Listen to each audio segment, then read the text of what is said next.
আপনারা জানেন যে গত ফেব্রুয়ারি মাসে আমি মহামান্য সুপ্রিম কোর্ট বরাবর একটি রিট পিটিশন দায়ের করি এবং সেটি মূলত ছিল বাংলাদেশের জিআই পণ্য যে টাঙ্গাইল শাড়ি হওয়ার যোগ্যতা রাখে সেই পণ্যটিকে আমাদের পার্শ্ববর্তী দেশ ভারত তাদের পণ্য হিসাবে রেজিস্ট্রি করে প্রকাশ করেছে।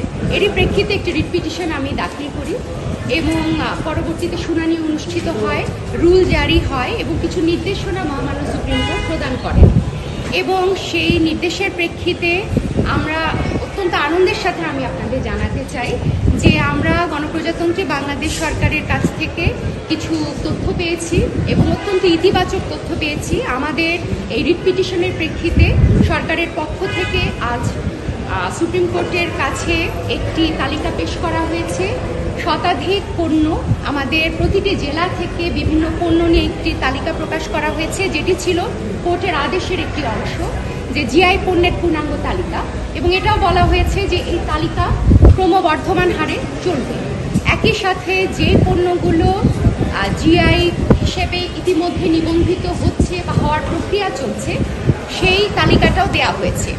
আরও একটি অত্যন্ত আনন্দের বিষয় এবং একটি যুগান্তকারী ঘটনা আমি বলবো, বাংলাদেশের মেধাশক্তির ইতিহাসে আমাদের জিআই পণ্যের পক্ষ থেকে আমাদের জিআই পণ্যের অধিকার রক্ষার জন্য বাংলাদেশ সরকার ভারতে একটি আইনজীবী ফার্ম নিয়োগ করেছে এবং শিল্প মন্ত্রণালয়ে অনুষ্ঠিত একটি সভার বরাত দিয়ে আমি আপনাদের দায়িত্ব নিয়ে জানাতে চাই যে মেসন অ্যান্ড অ্যাসোসিয়েট নামে একটি ভারতীয় ল ফার্ম বাংলাদেশের টাঙ্গাইল শাড়ি নিয়ে ভারতের মাটিতে বাংলাদেশের টাঙ্গাইল শাড়ি নিয়ে তারা লড়াই করবেন এবং তারা রেকটিফিকেশনের জন্য, বাতিল করার জন্য তারা আবেদন করবেন বলে আমরা এই ডকুমেন্ট মারফত জানতে পেরেছি। এটি আমাদের একটি বিরাট বিজয় বলে আমি মনে করি। আমাদের এই আইনগত পদক্ষেপের প্রেক্ষিতে আমরা একটি তালিকা পেয়েছি সরকারের পক্ষ থেকে।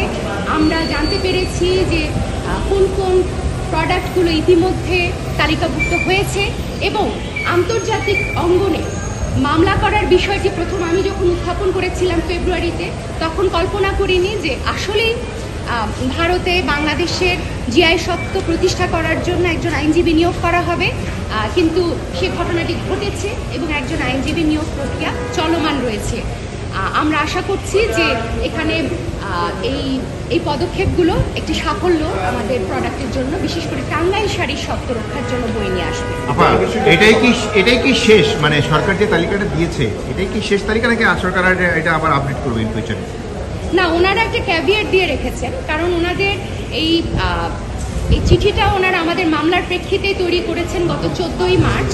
সেখানে তালিকা দেওয়া হয়েছে 64টি জেলার শত শত প্রোডাক্টের নাম দেওয়া হয়েছে, কিন্তু এখানে লেখা হয়েছে এই পণ্যসমূহ পর্যায়ক্রমে বৃদ্ধি পেতে পারে। অর্থাৎ এখানে এই শতাধিক পণ্যের ব্যাপারটি থেমে থাকবে না, এটা বৃদ্ধিও হতে পারে।